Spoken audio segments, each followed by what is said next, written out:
Vânia. Olá, Paula, muito obrigada. Olá a todos. Eu espero que realmente a gente tire todas as dúvidas, que é um tema tão gostoso. Eu sou suspeita, mas é tão gostoso de falar. Adoro. Ai, que bom. Eu sei que vai ser difícil, né, Vânia, tirar todas as dúvidas, porque vão surgir realmente muitas perguntas. A gente vai tentar deixar uns 10 minutinhos finais para olhar as perguntas. Mas, gente, não tem problema. A gente fez uma pautazinha que a gente gostaria de seguir hoje, mas eu acho que é tanto assunto, né, Vânia, que talvez até a gente veja a necessidade de dividir esse momento em parte um e parte 2. Mas já para a gente começar, Vânia, eu queria que rapidamente, em um minutinho, você falasse um pouco de você, da sua história, da sua especialização e contasse aí quem você é, se apresentasse aí para o público. Bom, hoje a novidade maior é que eu faço parte da equipe da clínica. Estou muito feliz com esse convite que veio da Paula.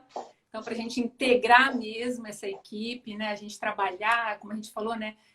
Todo profissional olhando esse todo aí do paciente. Isso é muito bacana, estou muito feliz. Mas Que então, bom. psicologia é uma paixão há muito tempo. Sempre quis fazer algo por alguém, mas ainda era uma coisa, um projeto muito ali, né? Aí veio a psicologia para entrar na minha vida como uma paixão mesmo. E aí eu fiz psicologia analítica, que é Jung, foi, eu acho que a grande descoberta na época da faculdade para mim. Então eu trabalhei, atuei muito nessa área. Depois eu percebi que eu costumo dizer que o transtorno alimentar me escolheu para cuidar das pessoas. É uma paixão mesmo. E aí não tinha jeito, eu tive que fazer a TCC, que é a teoria cognitiva comportamental, que eu amo de paixão. E eu acredito ser a melhor abordagem para trabalhar com transtorno alimentar. Também, o que mais que eu fiz? Perfeito. Fiz mais algumas coisas aí, mas acho que para o tema agora não convém. Perfeito. Não, mas eu acho que a gente já pode até começar por aí, Vânia. Eu acho que daqui a Inclusive, pouco a gente pode... Diz. também pela necessidade, né, do transtorno, eu fiz especialização em transtorno alimentar e obesidade. Legal, legal, Vânia, que eu acho que é super importante isso. No final das contas, acredito que a maioria dos pacientes que até te procuram para essa parte específica de transtorno alimentar, talvez, né, especialmente de compulsão alimentar, provavelmente também são pacientes, não necessariamente, mas muitas vezes também são pacientes que têm aí um histórico de obesidade importante. Na verdade, o objetivo dessa live é falar especialmente com essas pessoas e quem sabe, enfim, lançar um pouquinho de luz aí nesse tema.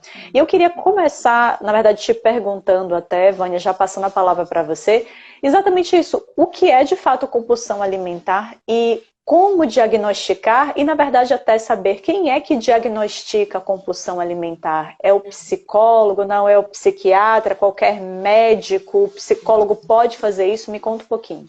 Tá. Primeiro entender, Paula, que as pessoas confundem muito, né, um comer de forma mais compulsiva com um transtorno alimentar.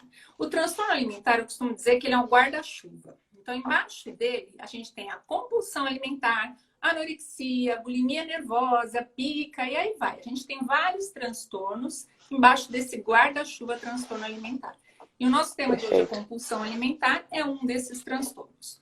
Então, o que acontece? A pessoa precisa ter episódios recorrentes. E quando a gente fala de recorrente, tem que ser tipo toda semana, pelo menos num espaço de 3 meses. Então, antes disso, você nunca pode dizer que você tem um transtorno de compulsão alimentar. Então, é sempre ligado à recorrência, né? Então, aqui a gente tem que estar sempre pensando que se a pessoa está ingerindo uma quantidade muito grande, num curto espaço, digamos em 2 horas, você come muito mais do que qualquer outra pessoa, esse é um ponto de alerta. Não dizer que tem só com isso, tá? Sempre são vários fatores. Um outro ponto de alerta é aquela sensação de falta de controle do que comer e de quanto comer. Então, é aquela coisa que eu não consigo me controlar de jeito nenhum. Mas, como eu disse, isso tem que ser por um certo período. E quem são os principais que podem diagnosticar? É o psicólogo e o psiquiatra. Então, o médico realmente é o psiquiatra e psicólogo pode fazer diagnóstico. Tem muita gente que acha que não, mas psicólogo pode sim. Tá? Perfeito, Vânia. Nossa, acho que já deu... Eu acho que essa coisa, para realmente ter o transtorno mesmo da compulsão alimentar, aí realmente tem uma questão muito grande de frequência, né? Então, não necessariamente a pessoa pode, às vezes, ter todas essas características que você falou, mas não apresentar a frequência de episódios necessárias para que, de fato, seja fechado o diagnóstico. Claro, óbvio que não é uma pessoa que precisa de menos atenção, certamente se ela se sente... E até essa é uma outra pergunta, uma dúvida que eu tenho, Vânia. É necessariamente um dos sintomas também, que eu acho que talvez seja inevitável, além dessa coisa da sensação de perda de controle, a questão do mal-estar após o episódio, o que eu estou falando aqui não é nem de um mal-estar de dispepsia, de empachamento, não. Um mal-estar assim de arrependimento, daquele sentimento de culpa. Isso é algo que está incluído em um dos critérios ou não necessariamente? Como é que os seus pacientes te relatam isso? Sim, sempre vai vir, a sequência é uma culpa ou até mesmo uma depressão pode desenvolver em relação a isso, pela essa falta de controle. Então, para o diagnóstico, além dessas duas coisas que eu tinha comentado, também que a gente tem que estar atento. Eu até anotei aqui para não esquecer, ó. Comer rapidamente, mais do que o normal, é mais uma coisa, um ponto de alerta. Comer até sentir desconfortavelmente cheio, ou seja, estou sentindo que a comida já está voltando, mas eu não consigo parar de comer. Comer grandes quantidades de alimento quando está sem fome. Ou seja, o meu organismo não está dizendo que eu estou com fome e eu estou ali comendo. Comer sozinho com vergonha daquilo que está comendo e da quantidade que está comendo, né? E sentir-se deprimido e culpado sempre no final.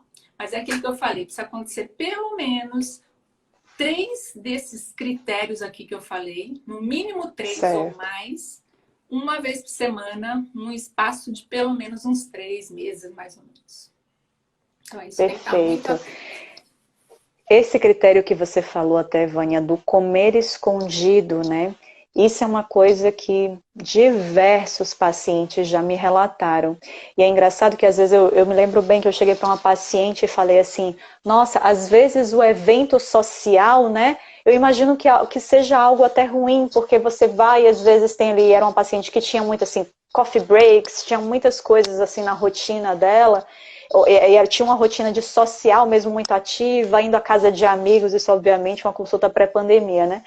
E eu lembro que eu falei com ela, eu falei, nossa, essa parte social deve ser terrível, deve ser talvez um dos momentos de gatilho, não sei, de despertar para esse comer, que não necessariamente no caso dela era uma compulsão alimentar, mas essa coisa do comer compulsivamente, talvez do comer emocional.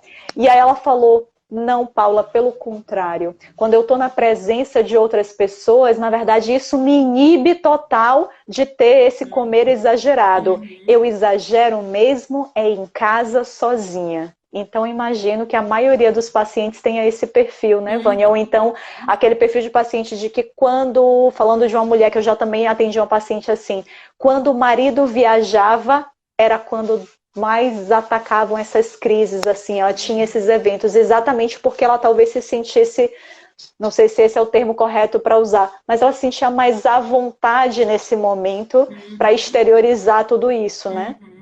E está sempre seguido, né, Paula, como você mesmo diz, né, a ausência do marido e tal, isso lhe dá permissão, mas você percebe que está sempre envolvendo emoção, ansiedade. Sim. Então a gente tem que tomar muito cuidado quando a gente come emoções. Por isso que quando a gente fala em transtorno alimentar, a gente está falando da compulsão alimentar em específico, você tem que pensar se realmente eu tenho, qual é o nível que isso pode estar apresentando para mim. Então, tem nível leve, tem moderado, tem nível mais avançado, e tudo isso depende da recorrência.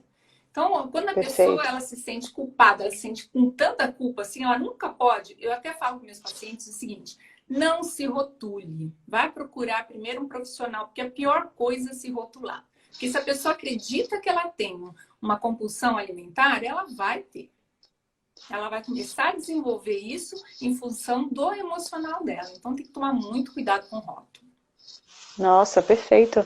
E aí eu acho que a gente já pode até entrar, então, Vânia, nessa questão do tratamento. Você começou falando até que depois até que foi escolhida, talvez, por essa coisa dos transtornos alimentares, você resolveu enveredar e fazer especialização nessa parte de terapia cognitivo-comportamental.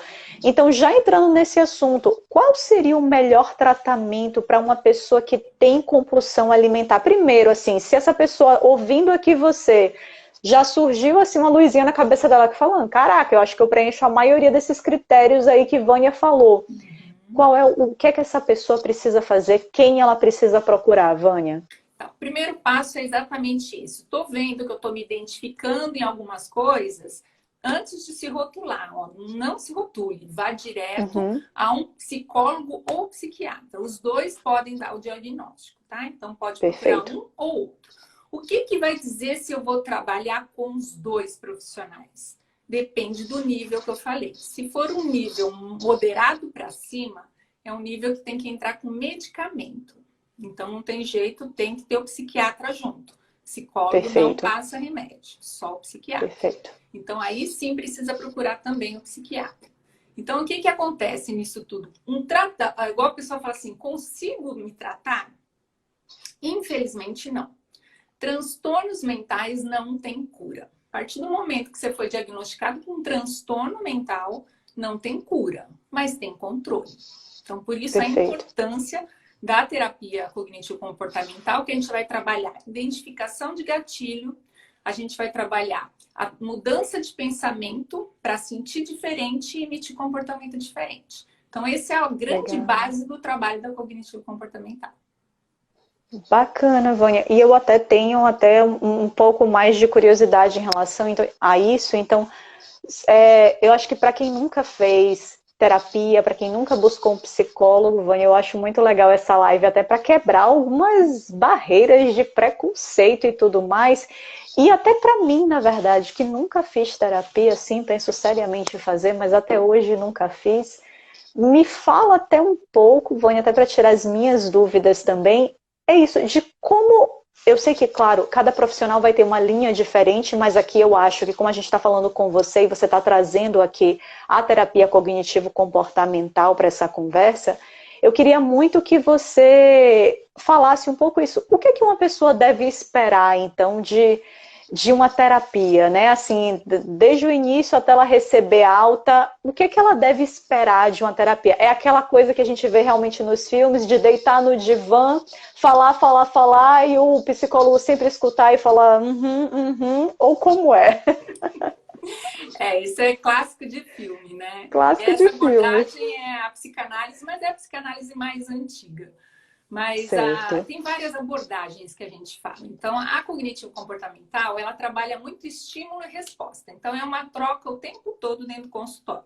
Mas o primeiro passo do paciente é ele trazer uma demanda para a gente. Eu procurei um psicólogo porque eu estou com X coisa em questão que eu não estou conseguindo resolver. Ou simplesmente é difícil, mas depois a pessoa que continua em terapia, ela trabalha autoconhecimento.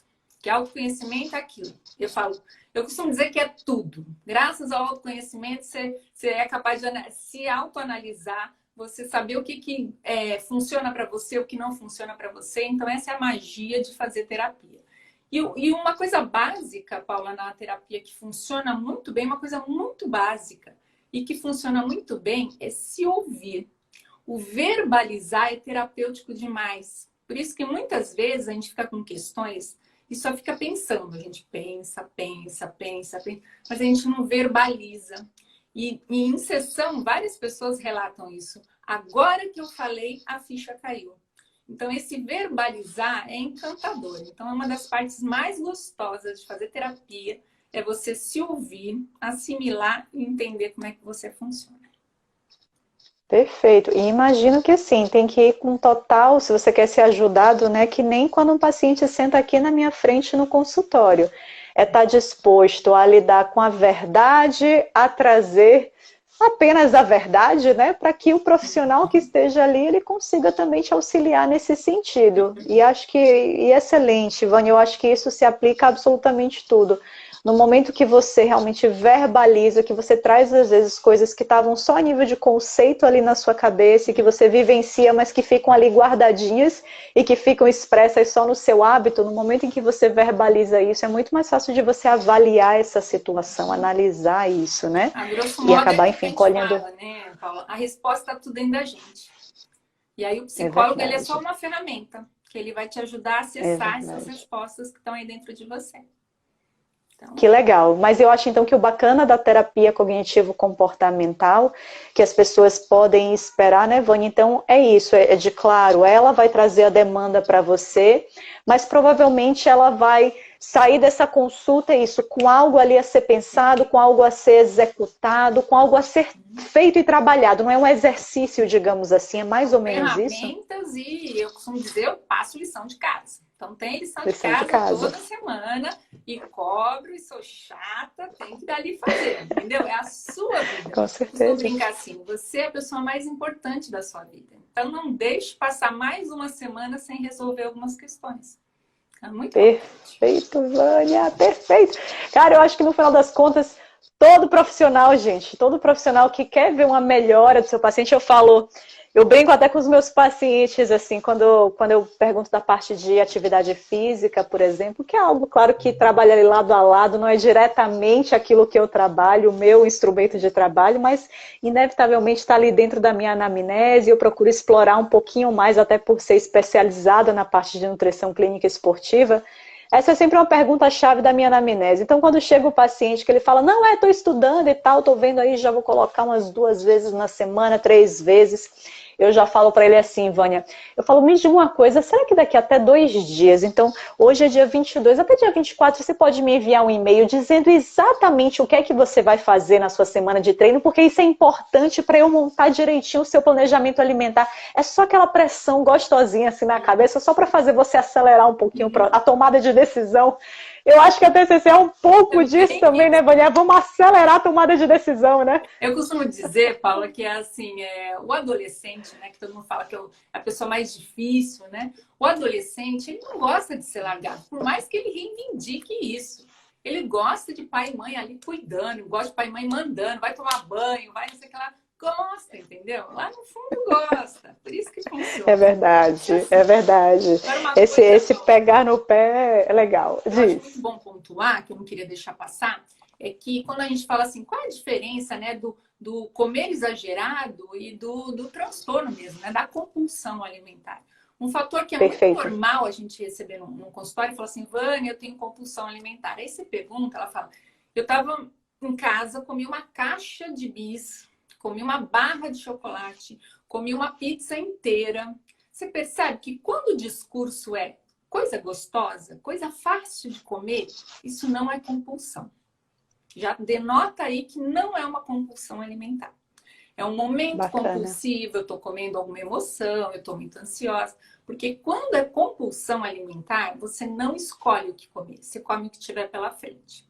Inclusive, eu tenho pacientes que comiam até assim, batia sorvete com um feijão, batia no liquidificador e mandava para dentro.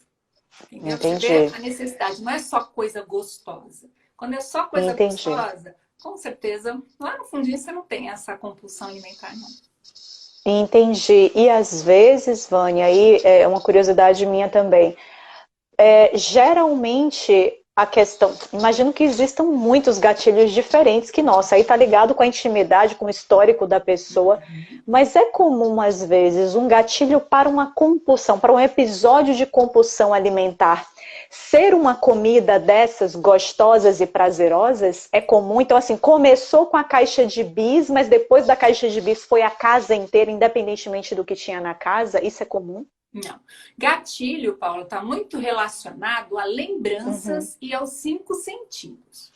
Então, por exemplo, se eu lembrar de uma coisa que eu gostava muito de fazer na minha adolescência, aquilo, aí pode ser um gatilho que eu venha a comer mais. Se eu sentir um cheirinho de bolo, lembro da minha avó, aí pode ser um gatilho. Então, são sempre os 5 sentidos e lembranças que os gatilhos estão relacionados. Então, a partir daí, despertou, aí pode sim vir essa compulsão. Mas sempre lembrar, não é por coisa gostosa. Perfeito. Nossa, Vânia, isso aí já... mesmo. Perfeito. Isso já me esclareceu muita coisa. E até por isso que é tão legal, gente. Eu nunca faria uma live sobre compulsão alimentar sem ter um psicólogo aqui presente, um psiquiatra presente, exatamente para ter esclarecido esse tipo de coisa. Então, tantas vezes, né, Vânia, por ignorância mesmo. E talvez eu já tenha feito isso diversas vezes. Por total ignorância, a gente usa ali corriqueiramente o termo compulsão alimentar, até mesmo relacionado ao consumo desses alimentos que eles foram programados, eles foram construídos para fazer você querer exagerar no consumo, né? Que é como você falou aí do exemplo de uma caixa de chocolate, né? Cujo nome, né? Cujo foi batizado de bis. Então é o quê? Qual é a intenção? Quando criaram esse chocolate, qual foi a intenção das pessoas? Certamente é de fato o exagero alimentar, é você abrir o primeiro e o negócio ser tão encantador em cada uma das suas características, né? Tanto a nível de sabor, quanto a nível de textura, quanto tamanho. Foi tudo assim estrategicamente pensado para que depois de você colocar o primeiro e mastigar o primeiro, que você queira comer todos os outros em sequência. E muitas vezes a gente acaba usando o nome para isso de compulsão alimentar, né? Quando na verdade já você deixou muito claro na live de hoje que não, que é errado a gente usar esse termo, então a gente pode ter ali um evento de comer exagerado, né? Ou seja lá que outro nome a gente possa dar, mas não necessariamente compulsão, não necessariamente não é um caso de compulsão alimentar, né? Que é algo extremamente maior do que isso e que envolve todos esses outros fatores de frequência e tudo mais que você comentou no início da nossa live. Muita gente fala assim, eu como emoções. Sim, todos nós comemos emoções. Sejam boas ou ruins, ou não tão boas, não gosto nem de usar a palavra ruim, ou não tão boas, a gente come emoção. O que a gente tem que estar atento é que o cérebro, ele, além de ser preguiçoso, ele gosta de prazer. Então, que aí a gente vai entrar e falar um pouquinho sobre os neurotransmissores, que eles são o quê? A serotonina, a dopamina, a oxitocina, e aí vai, né? A cistina, tudo aí da vida. Então, aí começa, o que acontece quando esses neurotransmissores, eles são acionados? O cérebro, ele fica numa felicidade tão grande, que ele vai fazer o quê? Se você comer um pedacinho de chocolate e elevou, com certeza vai elevar, porque com certeza vai elevar. As 3 principais fontes de prazer rápida do cérebro é a comida, é a bebida alcoólica e o sexo. Então, 3 coisas que a gente faz e isso, vai lá para cima rapidão. Então, ele vai ficar muito feliz. Então, o que a gente tem que saber? Usar, a gente tem que saber conversar com o nosso cérebro. Então, a gente tem que falar para ele que não precisa ser um prazer imediato, pode ser um tardio, porque o imediato geralmente vem com a culpa. E o tardio não, você se autovalida, você vê que você é capaz. Então, sabendo que a gente tem outras fontes rápidas de prazer, não vamos abusar do álcool, mas aí a galera que pode ter um sexo seguro em casa, né? Faça mais isso, é leve dessa forma. Tem outras formas de fazer. E depois ainda vou dar dicas de como a gente pode driblar um pouquinho essa ansiedade, fazer esse cérebro parar um pouquinho. Show de... Gostei muito, Vânia. E talvez até exatamente pelo controle, eu vou puxar assim para o meu lado um pouquinho, a coisa do controle na alimentação, de você tentar ao máximo, que eu sei, gente, é difícil, o tal do equilíbrio é a parte mais difícil de todas, da gente chegar e haja exercício, haja treino para isso. Então a ideia é que a gente vá treinando, como tudo na vida, a gente vai ficando cada vez mais especialista quanto mais a gente vai treinando. E às vezes esse ato de treinar, não tem jeito, é aquela coisa que a gente forçosamente tem que pensar dessa forma. Não, eu geralmente faço assim, mas não, eu sei que o certo agora é fazer assim, então eu vou tentar fazer dessa maneira. E a gente tem que ir repetindo isso, até o momento que isso entra nesse nosso novo piloto automático, né, que eu digo. Mas no final, gente, cara, ter controle sobre a nossa alimentação é prazeroso pra caramba. É prazeroso também, apesar às vezes de você dizer não a alguma coisa, porque você já está prevendo ali, você está tendo uma escolha mais racional do que carnal, ali, do que o seu desejo. Você adoraria, às vezes, dizer um sim, mas você disse um não pensando muito mais racionalmente, porque você já está esquematizando ali na sua semana e você sabe que aquilo não deveria e não cabe, ali você não quer. talvez ali de imediato você não tenha esse retorno do prazer, né, Vânia? O retorno do prazer imediato você teria comendo. Mas quando você consegue vencer esse racional, dizer não, e depois se sentir no controle da situação, meu amigo, isso é prazeroso Você também. está elevando a dopamina no cérebro, entendeu? Mas de uma forma um pouquinho mais tardia, mas também vai estar elevando. E é nessa hora Aí. que o nosso ganho é muito mais para o lado positivo. Então é isso que a gente Perfeito. tem que segurar essa sensação do mediatismo, sabe? E uma coisa que faz a gente ter muito isso na alimentação, você deve escutar muito no consultório também, Paulo, que é o quê? O que que faz a gente ter uma sensação de compulsão por uma coisa? A escassez. A escassez, ela faz a gente ficar impulsivo. E com isso, a gente vai lá e come. Exemplo, hoje é aniversário, tem docinho de festa de criança. Olha a escassez. Hoje tem aniversário, amanhã não tem o docinho. E aí eu vou lá com toda a impulsividade e exagero. Então, esses exageros, eles vêm sempre com a mensagem que o cérebro manda de escassez. Então, a gente tem que tomar muito cuidado com essa mensagem. Perfeito. E aí eu aproveito o gancho, Vânia, esse gancho maravilhoso, para dizer que hoje, nessa era em que vivemos, o que é escasso nessa vida, gente? E assim, claro, estou me referindo aqui à parte alimentar, tá bom? Então, assim, hoje o que não falta é doceria, é brigadeiria, que vai te dar até o cajuzinho, minha amiga, até o cajuzinho, que é um doce que nem é tão... Eu tenho certeza que se hoje, na cidade que você tiver, você quiser comprar um cajuzinho, você consegue. Hoje, pode ser a época que for, a gente está, quando estamos em setembro, quer ovo de Páscoa? Tem. Joga aí no Google, você compra ovo de Páscoa hoje. Quer panetone? Tem. Você quer o que for, que em teoria é da época tal? Meu pai que é desses, né? Meu pai tá aí assistindo a live, meu pai que é desses. No Natal, Vânia, meu pai é um panetone por dia em casa, entrego mesmo. Um panetone todo santo dia em casa.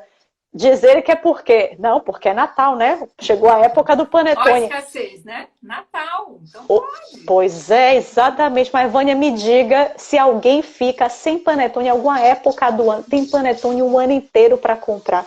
Então, assim, gente, a gente não pode usar essa desculpa, porque de verdade, eu acho que no mundo globalizado que a gente tem hoje, nada tá dessa parte alimentar, não tem nada escasso, não tem nada que seja exclusivo de uma época X. Então a gente tem que parar com essa falsa, provavelmente são desculpas que a gente mesmo gera para o nosso cérebro, né, Vânia, da tal da escassez, porque na verdade não é. Então quando você vai numa festa, se você se programou mentalmente para abrir ali a sua exceção. Eu, particularmente, acabo trabalhando com o meu paciente dessa forma, Vânia. Então, assim, é claro, eu acho que você concorda com isso, todos nós vamos ter nossas exceções, sim. Eu acho só que é uma questão, especialmente para quem quer emagrecer, né, de saber, entender exatamente e dosar o que é exceção e o que é rotina, mas no momento em que você define isso muito bem na sua cabeça, sim, você vai ter os seus momentos de exceção, que você pode comer o que você bem entender. Então, no momento que chegar numa festa, não existe escassez. Não, aqueles não são os últimos docinhos do seu dia, da sua vida. Se amanhã você quiser novamente comer docinhos, você vai encontrar, eles estarão à sua disposição ali. É só você... é estar no comando da sua vida. Entendeu? Exatamente. Isso é fantástico. Exatamente. Você saber que hoje eu vou comer, tá fora do programado, mas eu tô consciente, eu vou comer agora porque eu quero comer agora, não porque não vai ter amanhã. Perfeito, Vânia. Vânia, ó, eu anotei uma pergunta aqui, porque tem umas pessoas deixando as perguntas, eu vou até, enquanto você estiver falando, eu vou anotando algumas coisas. Mas teve uma pessoa que você já respondeu um pouquinho isso na live, que é um transtorno alimentar, uma compulsão alimentar, pode começar na infância e finalizar na vida adulta? Como é que você responderia isso? Não finaliza, né? Não tem cura, né? Você tem um controle, mas pode começar na infância, sim. Todas as fases da vida pode desenvolver. E tem o fator genético, também tem o fator fisiológico, então a gente tem que levar tudo isso em consideração. Perfeito.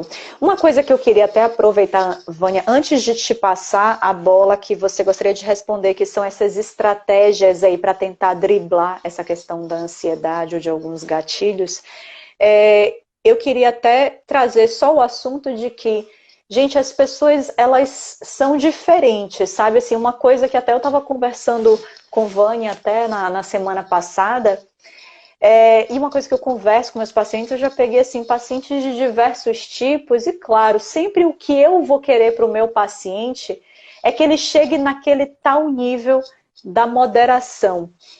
E bom que é moderação. Moderação, obviamente, é um conceito diferente para cada uma das pessoas. Mas o que é a moderação? Assim, vou citar alguns exemplos só para me fazer clara. É de dizer que, assim, poxa, se esse paciente ele gosta de chocolate, eu quero muito que ele consiga comer uma quantidade de chocolate que para ele pode ser 10 gramas, ou 20 gramas, ou 30 gramas, que ele possa comer uma quantidade moderada de chocolate e de fato se dar por satisfeito com isso, e de fato sentir a paz de espírito que ele buscava no momento em que ele foi pegar esse comfort food, que é um comfort food, sim. O chocolate ele dá essa liberação de dopamina, ele dá esse prazer imediato. E eu adoraria que qualquer pessoa, que todos os meus pacientes, o chocolate é só um exemplo, mas você pode trocar a palavra chocolate por qualquer outra comida, qualquer outra, mas eu quero muito que esse paciente possa querer, ao querer ter acesso a esse alimento e consiga se dar por satisfeito com uma porção moderada disso. Mas eu já peguei pacientes também, Vânia, que assim, depois de tentar algumas vezes, e talvez até o que estivesse faltando, talvez para esse paciente fosse um tempo aí de terapia para ele desenvolver isso, talvez seja isso, mas eu já tive diversos feedbacks de pacientes de falar assim, Paula, não adianta. Com o alimento X, eu não consigo ter controle. Então, para mim, eu prefiro nem começar, eu prefiro não comer 20 gramas, porque isso, na verdade, para mim, só é o começo de um episódio, assim, de um comer transtornado, de comer excessivamente. Então, eu prefiro nem começar, eu não tenho moderação com isso. E eu queria te passar isso até, Vânia, essa pergunta de como é que você trabalha nesses casos? Você acha que é possível sempre se chegar, independentemente do alimento e da relação que a pessoa tenha com esse alimento, é possível se chegar a essa moderação treinando? O cérebro, a gente até falo, gosto muito de trabalhar em mudança de hábito, né? Então, a gente precisa construir novos caminhos no cérebro, a gente precisa mudar um hábito. E para isso tudo é treino. Tem uma regrinha que o pessoal fala assim, mas eu não estou motivada para tentar, né? A equação é treino, constância, disciplina, aí você fica motivado. As pessoas querem ficar motivado primeiro para depois conseguir as outras coisas. Impossível. A regra é essa, tem que seguir. Então, se você colocar na sua cabeça, eu não consigo, isso para mim é impossível e tal, olha o comando que você está mandando para o teu cérebro. Realmente vai ser impossível para você. Você não vai conseguir. Agora, se você sabe que você não tem o controle com esse alimento, eu tenho uma dificuldade. Aí a gente não sabe se são questões emocionais, aí tem que fazer uma investigação. Mas não tem. Claro. Já sei que isso aqui é melhor eu não comer nem um pedacinho, senão eu não consigo. O que essa pessoa tem que pensar? Antes, se não for tratar as emoções, né? Qual é a estratégia? Para eu emagrecer, se eu continuar comendo uma barra de chocolate por dia, eu não vou emagrecer. Acho, né? Me diz você aí, faz ter certeza. Eu acho que não, né? Então tem que falar, qual é essa estratégia, né? Agora, o que é muito, quando a gente fala em treinar o cérebro, Paulo, o que é muito plausível? É você começar a redução. Então, eu gosto muito de dar o exemplo de tem gente que coloca 10 gotas de adoçante num café. Eu falo, reduz para 5. Ah, a Vânia ficou amargo. Põe 6. Também não gostei. Põe 7. Mas é treinar o cérebro para ele estranhar e depois ele achar um meio termo. Isso vai ter que...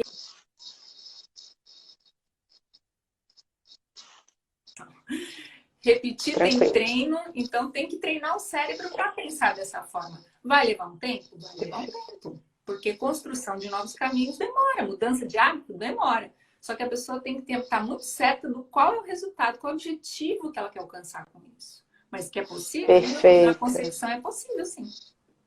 Perfeito. Rapidinho, só um parênteses. Eriquita, óbvio que eu me lembrei de você aqui com esse discurso de Vânia, mas beleza, piada interna. Próximo ponto que eu quero te perguntar, Vânia, então te passo essa pergunta. Quais seriam algumas estratégias práticas que a gente poderia usar para contornar essa compulsão? E se essa pergunta está correta, será que eu posso usar isso? Contornar a compulsão? Me diz aí. Não, se for uma compulsão, né, aí tem que fazer o tratamento mesmo, né, que a gente vai trabalhar os gatilhos, aí vai trabalhar a forma de você pensar, sentir para você emitir um comportamento diferente. Daí sim você vai poder falar, estou no controle dessa compulsão. Agora, como eu disse, ela vem sempre recheada de emoções. E uma clássica é a ansiedade. A ansiedade é uma coisa que faz a gente perder o controle em um monte de fatores na nossa vida, que está na comida, né? Então a gente acaba perdendo realmente. Então, como é que a gente alivia? Como é que a gente faz a ansiedade baixar? Tem várias formas. O que eu gosto sempre de frisar, e eu acho que é importante para tudo na saúde, é a atividade física. Mas, Ivone, eu não gosto de fazer atividade física. Gente, não pense, só o comando que você está mandando para o cérebro. Então, sempre que você falar, eu não gosto, eu não consigo, é comando que você está mandando negativo para o teu cérebro. Então, evitem falar isso e pensem, tá bom, você não gosta. Então, qual é a atividade física que dá para você tolerar? Vai ver uma dança, vai ver um yoga, qualquer coisa nesse sentido. Então, escolhe uma coisa, uma atividade que realmente você vai dar sequência.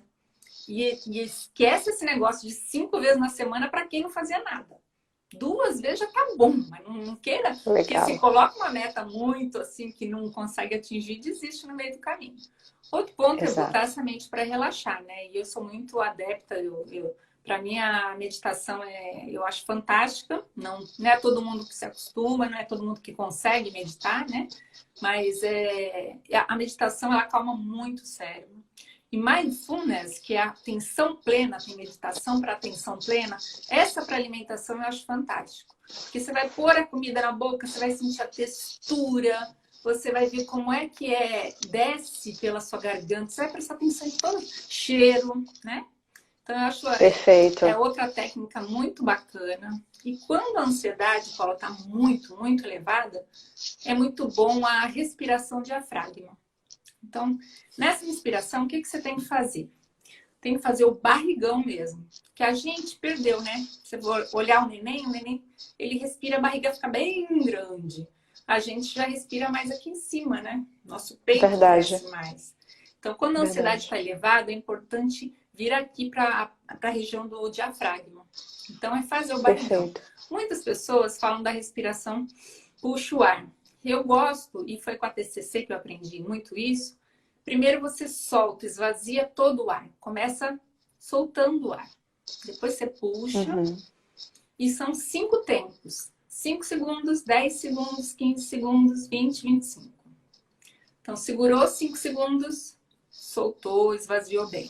Puxou, segurou 10, soltou. Quem conseguir fazer os 5 tempos é muito bom. Tem gente que não consegue 25 segundos ficar aprendendo a respiração. Tá tudo bem também. O importante, tanto na meditação quanto na respiração, é você não ficar brava com você. Não consigo meditar, lá o pensamento voou. Só voltar. Volta e continua. Não brigue com você. Então, essas são coisas tão simples que a gente pode fazer no dia a dia que vai ajudar bastante a controlar a ansiedade. Que é a maior vilã, né, entre aspas, dessa compulsão alimentar. Porque a gente não pode querer sanar a ansiedade. A ansiedade, ela é muito importante pra gente. Perfeito. É aquela coisa, né, Vânia? Existe e a gente simplesmente tem que saber como lidar com isso. E não achar que simplesmente não deve existir ou ficar irritado porque está ansioso ou porque os problemas existem. A ideia é o que é que a gente faz com isso, né? Ó, acabei de ver um comentário Adorei. aqui, ó, falando assim, não uso açúcar no café, meu paladar acostumou rápido. É isso mesmo. O nosso cérebro, ele vai acostumar com tudo. A gente acostuma. É só ter essa paciência que eu falei e mirar sempre no seu objetivo, né? Maravilha, Vânia. Vânia, eu queria dar só um recado final, então, até para a galera. E aí eu já vou deixar claro aqui, bom, não vou utilizar o termo compulsão alimentar, porque Vânia já deixou claro pra gente que não é um caso de compulsão quando a gente está ali de frente para essas comidinhas, que a gente diz que são comidinhas compulsivas, né? Mas que são comidas que levam a gente, geralmente, ao exagero alimentar, que levaria pelo menos 90% dos seres humanos normais a exagerar pelas características inerentes dela. Então, gente, não criem armadilhas dentro de casa. E aí, claro, não estou falando aqui com pessoas que têm declaradamente a compulsão alimentar, mas são aquelas pessoas que são, por exemplo, beliscadoras natas, que elas veem que ter determinados, e aí é 100% das pessoas, gente, ter determinados alimentos dentro de casa, na gaveta do escritório do trabalho, onde quer que você esteja, dentro do ambiente que você convive ali na maior parte do seu tempo, é roubada na certa. E quais são esses alimentos? Geralmente, né, Vânia, tudo aquilo que cabe ali na pontinha do dedo. Então isso vai desde o biscoitinho, o snack, qualquer coisa, aquele salgadinho, até mesmo as castanhas. E observe como, no caso até do bis aqui que a gente citou, e isso se reflete um pouco na questão das castanhas também. Observe como a textura desses alimentos, ela é primordial também para dizer se esses alimentos vão ter um estímulo ali de causar esse comer mais nervoso, essa boquinha nervosa da gente ou não. Nas castanhas acontece exatamente isso. Pegue uma castanha que você deixou o saco aberto de castanha de caju no armário, que a castanha está mole no dia seguinte. Quantas castanhas de caju dá vontade de comer quando ela está mole? Quantas castanhas de caju dá vontade de comer se ela está fresquinha, crocante, assadinha? Então observe como a questão da crocância tem total essa relação com o desejo muito maior de continuar comendo aquele alimento. E não é à toa, gente, que se você pega e assiste qualquer programa Masterchef da vida, né? Você vai ver que o que os chefes querem no prato ali, justamente para trazer essa total união de todas as coisas que traz o auge de prazer, um dos elementos é a textura. É a crocância, de ter algo ali que faça um croque-croquezinho na boca, de ter algo que mastigue, que seja crocante.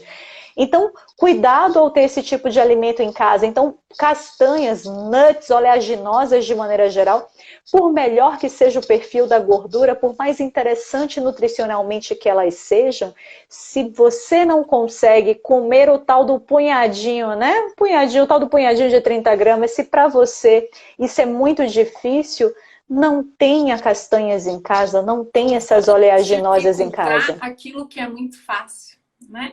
Exatamente, Vânia. Tá um pouquinho?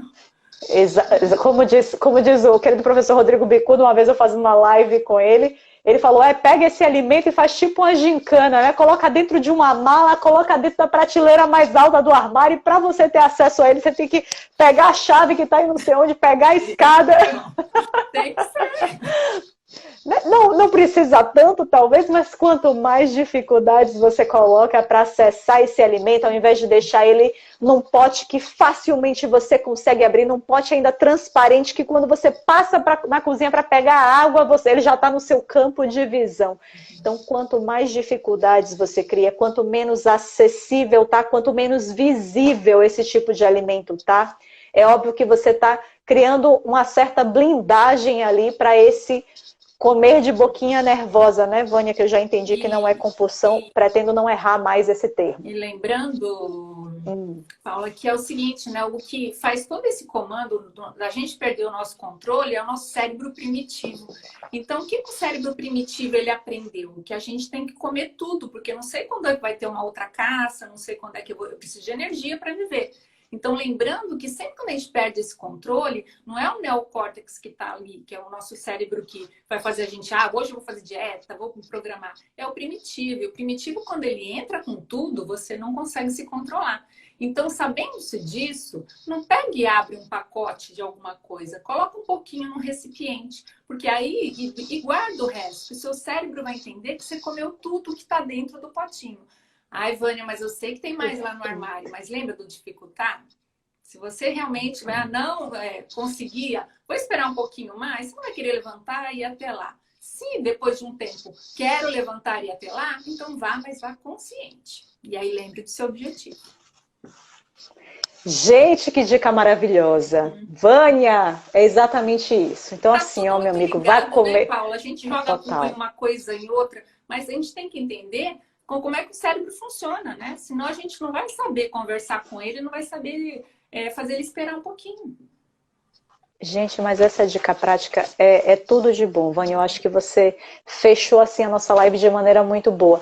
E inclusive isso funciona também, gente, exatamente para a questão ali das suas refeições do dia a dia. Mesa posta que eu digo assim, né? Ter a travessa ali na mesa, que é uma coisa que frequentemente a gente faz. Eu particularmente faço isso especialmente aos finais de semana. No meu dia a dia eu acabo não fazendo. E eu vejo o quanto eu tá ali na mesa com a travessa do seja lá o que for, independentemente do que seja, pode ser da lasanha, como pode ser do frango com os legumes assados. Mas o fato da travessa estar ali na minha frente é algo que me incita a comer mais. E esse é o tipo de comportamento que se encaixa perfeitamente nessa dica que você falou. Então, se você vê claramente, e aí eu diria que 90% das pessoas tende a perder mais, tende a comer mais dessa forma, que é o mesmo caso de ir para um restaurante que é estilo buffet, ir num restaurante que é estilo rodízio. A comida vai estar sendo ali oferecida para você a todo momento. Assim como quando você senta na mesa, a comida está ali te encarando. Prefira não ter isso. Se você vê que você consegue ter um controle muito maior em relação à quantidade que você come, colocando apenas no seu prato aquilo que você acredita que deveria ser, a nível racional, não a nível do desejo desse cérebro primitivo que Vânia trouxe, faz isso, facilite a sua vida. Não queira testar o seu autocontrole, porque muitas vezes você vai perder para o seu autocontrole. Então, facilite a vida dele. Se sirva, coloque a porção. É que nem eu digo para os meus pacientes, eu tenho um restaurante aqui em São Paulo que eu amo, que é estilo buffet. Eu vou nele uma vez no ano, porque eu sei que quando eu for eu vou exagerar. Eu sei. Então, eu prefiro não me colocar, não me expor a esse risco. Eu não quero ir nesse restaurante e pensar, não, mas hoje eu vou me controlar. Hoje eu vou nesse restaurante que eu sei que eu sempre perco o controle nele, mas hoje eu vou me controlar. Eu não quero testar o meu autocontrole, não. Eu prefiro ir num restaurante à la carte, que eu vou pedir o meu prato, pode ser o prato mais calórico do mundo, pode ser um macarrão à carbonara, mas vai chegar aquela porção específica de macarrão carbonara no meu prato. Eu vou comer e não vou ter chance de repor aquilo. É aquilo e acabou. E é isso que a gente tem que fazer também dentro de casa no nosso dia a dia, né, Vânia? Ficar se dando um monte de desculpa, né? Entender, eu funciono Exato. melhor assim. As pessoas que estão aqui, cada uma funciona de um jeito. Tem gente que consegue reduzir as gotas do adoçante, tem gente que não. Você tem que descobrir como é que teu cérebro responde aos estímulos. Mas para isso você tem que dar estímulo para ele. Fechamos com essa frase maravilhosa de doutora Vânia Gonzalez, psicóloga, que agora faz parte aqui da nossa equipe de saúde da Clínica Você Bem. Eu tô super feliz de te receber aqui, Vânia. Nossa, só por essa aula, que eu diria que é uma aula, não foi uma live, só por essa aula de hoje, Vânia. Eu acho que a galera já está ávida por uma segunda aula. E eu queria aqui, gente, deixar o meu pedido aqui, na verdade, né? Que eu acho que não é um pedido muito difícil, não. De todo mundo que está aqui, passe a seguir Vânia Gonzalez, passe a seguir, porque Vânia compartilha muito conhecimento de qualidade, muita dica prática também no Instagram dela, que eu tenho certeza que vai ajudar todo mundo que está aqui. E Vânia, queria que você deixasse então aí a sua mensagem final para a galera que assistiu a live de hoje. Bom, gente, eu acho que é isso. Até vi passando aqui uma pessoa falando assim, mas eu tenho restaurante, e agora? Lembra sempre do seguinte, não dê desculpa para o seu cérebro. Encare esse desafio. Foca no seu objetivo. Pegue esse caminho, né, que eu falo que é o processo, corta em pedacinhos, em metas pequenas. Alcançou, vai para a próxima. Mas sempre com foco ali no seu objetivo. Não dê desculpa, porque o cérebro é preguiçoso e ele vai gostar dessas desculpas. Perfeito, Vânia, perfeito. Eu acho que assim... Live, Paula, fazer o convite para todo mundo. Imagem corporal, que é outra coisa que as pessoas também falam bastante. E tem muita dúvida. Nossa, dá pano para manga esse conteúdo. Tá ótimo, já tá sacramentado aí com o nosso próximo tema. Gente, para finalizar isso aí que Vânia falou, pega uma meta que você acredita que é um objetivo, né, que você acredita que é impossível e divide ele em várias metas possíveis, de curto prazo. É assim que a gente atinge esse objetivo que hoje parece pra gente impossível, mas nada é impossível. Tira essa palavra da sua boca e do seu pensamento, né, Vânia? porque de fato a gente pode tudo. É isso aí. Vânia, muito, muito obrigada por essa participação nessa live. A live foi maravilhosa. Eu tenho certeza que sanou as dúvidas aí de muitas pessoas. Espero que as pessoas agora, conhecendo essa psicóloga maravilhosa que você é e já conseguindo pegar diversas dicas aqui, pequenas orientações, que elas se interessem realmente muito mais pelo seu trabalho, passem aí a acompanhar o seu trabalho. E, gente, é isso. Vânia está aqui na clínica Você Bem, mas ela, obviamente, atende online aí para todo mundo que não está aqui em São Paulo, que está em qualquer outro lugar aí do Brasil ou do mundo, tá certo? Então, se tem interesse, entre em contato aqui com a clínica Você Bem, que a gente passa todas as informações relativas ao atendimento de Vânia. Beleza, Vânia? Muitíssimo obrigada. Nosso tempo está esgotando. Obrigada. Beijo enorme pra você e até a próxima. Tchauzinho. Boa noite, galera. Tchau, tchau, Vânia.